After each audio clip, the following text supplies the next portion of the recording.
how do people get something out of Chelsea, and when they go back home and they see everything looking so incredibly beautiful, and they say, oh, I love that, and I love these, and I want the peonies, and I want the digitalis, I want the lupins, and they want everything effectively. And then, how do they piece that together themselves?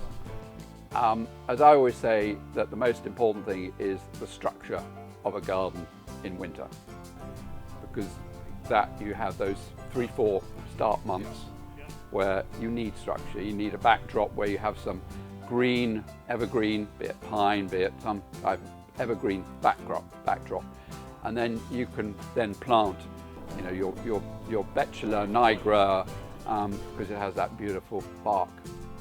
As far as colour goes, I mean, obviously you're wanting to sort of get the spring, so go for your daffodils, go for your tulips, and then I mean, what else have we got coming out very early now? We have magnolias. Well, the magnolias, but I'm thinking more, yeah, you have the magnolias and you have the cherries, but what about the sort of more pulmonarias? Oh yeah, pulmonarias. Now that's one of my favourites, because there's a beauty. You can have they're called. I always remember it called Tinker and Tailor. Yeah. And we'll say, because some of them more common varieties are blue and pink. And now, cleverly, they've managed to separate the blue and the pinks, and we have this beautiful blue, dark blue plumeria, which I love, because it actually, does actually bring colour out, and blue is a very strong colour. And also, don't put it. I always like to put colour. You've got pockets of colour further away, because it draws your eye into the garden, as opposed to putting it close, because then you only look here as opposed to over there. So that's quite an important element of going about designing a garden. That's why my idea of going up here. But the magazines, I mean, the Gardener, what is it? The Garden. I mean, I recommend always buy those, because they're always giving you hot tips as to what you would have or what you can have as the seasons go through. So that I always say refer to those, because they're definitely more in telling you what you can have. I mean, it really is. You can have salix, you can have all sorts of different things, the sort of dogwood.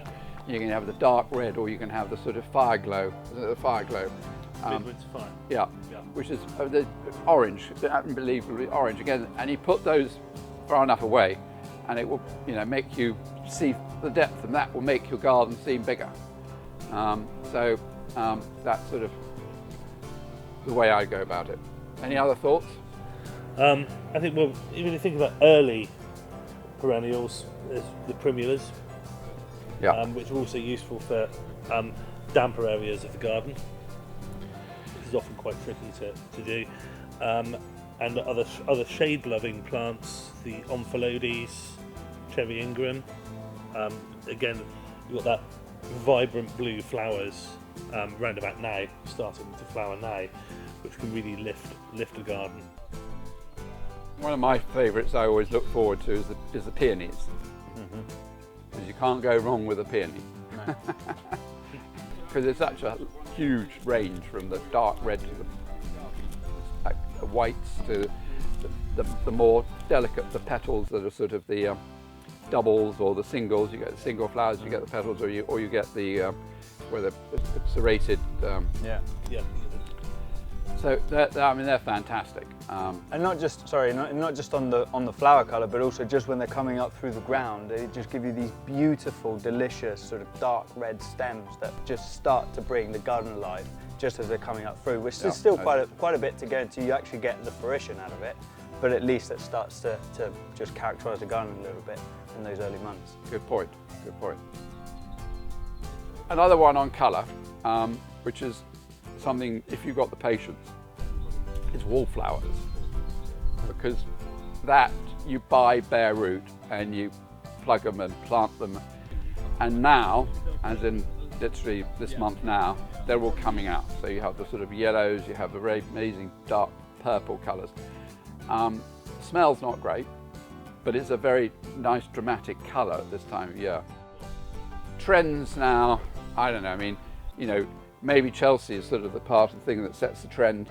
I remember not so long ago seeing lupins, and lupins I think it goes through phases, because I think, lupins have been forgotten about, and the same with dahlias, that they sort of almost not been, they just weren't that sort of fashionable. And the great thing about having a dahlia is it flowers at the very end of the season, and it's actually quite long, as in it flowers for probably 2 months, until obviously the frost comes.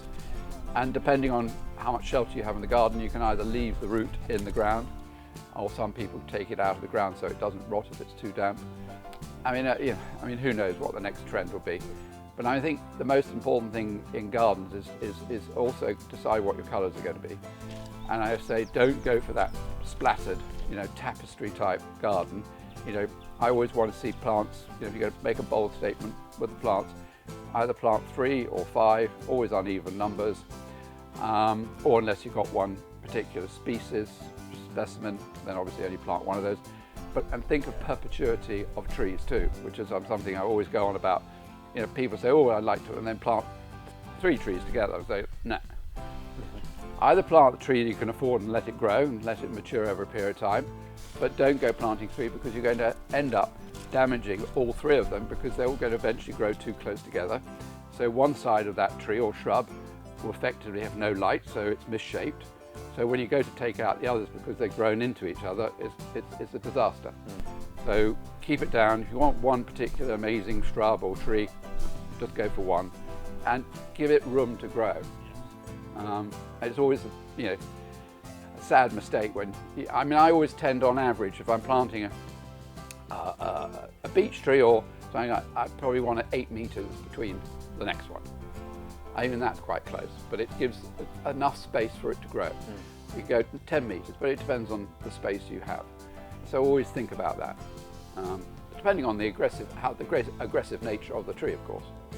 It's not so aggressive. A liquid amber doesn't have to be so far apart from the next one. They're beautiful trees, the liquid ambers, because again, they give you that amazing autumn colour. So again, a very good tree to have a further part of your garden. And there's a lot of other varieties of trees that you can obviously plant, but it's to make sure that you've got the architectural plants that give you the structure for your garden all year round.